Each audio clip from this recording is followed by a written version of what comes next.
सभी इस YouTube channel को सब्सक्राइब करें और वीडियो को लाइक करें। अच्छी लगे तो कमेंट करके बताएं। हेलो दोस्तों, कैसे हो आप सभी। तो मैं भी अच्छा हूँ और मुझे उम्मीद है कि आप सभी ठीक होंगे। तो आज हम पढ़ते हैं प्रश्नावली 5वीं exercise number 5 of class 10। Exercise का नाम है समांतर श्रेणी।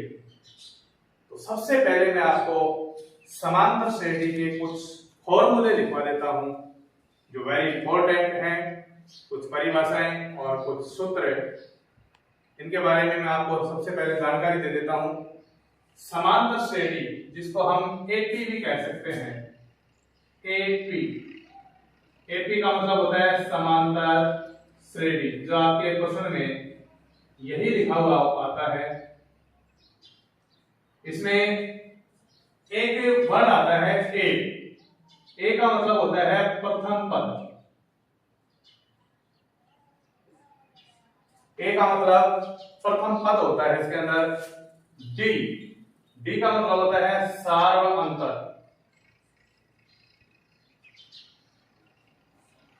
एन का मतलब यहां नंबर यानी पदों की संख्या।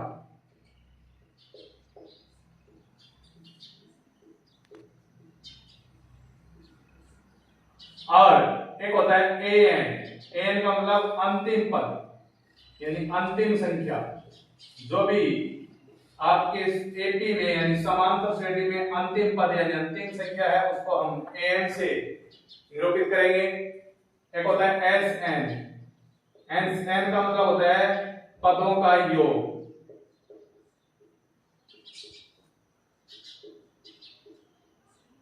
पदों का योग। तो ये कुछ शॉर्ट नेम है जो अधिकांश आपके सवाल में आते हैं। इनका मैंने फुल फॉर्म आपको बता दिया है। अब कुछ सूत्र लिखवा रहा हूं मैं, यानी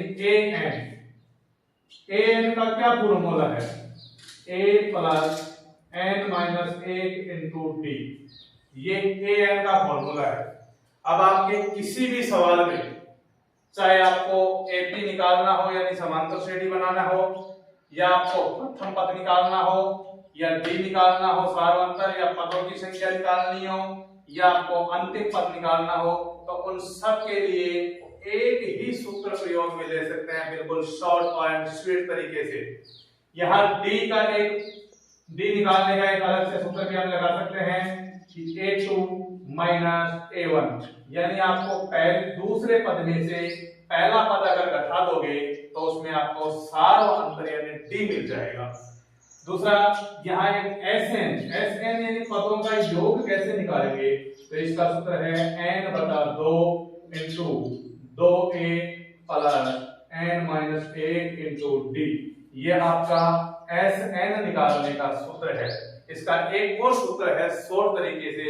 अगर आपको सवाल में एन यानी अंतिम पद दे रखी हो, अंतिम पद अगर दे रखा हो, तो उसके लिए हम सूत्र लगाएंगे कि एस एन बराबर एन बटा 2 into A plus A N. इस सूत्र का भी प्रयोग आप इसके अंदर कर सकते हैं।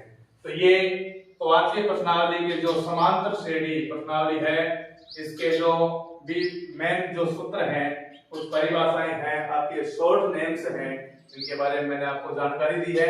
अब हम करेंगे आपकी प्रश्नावली 5.1 के सवाल।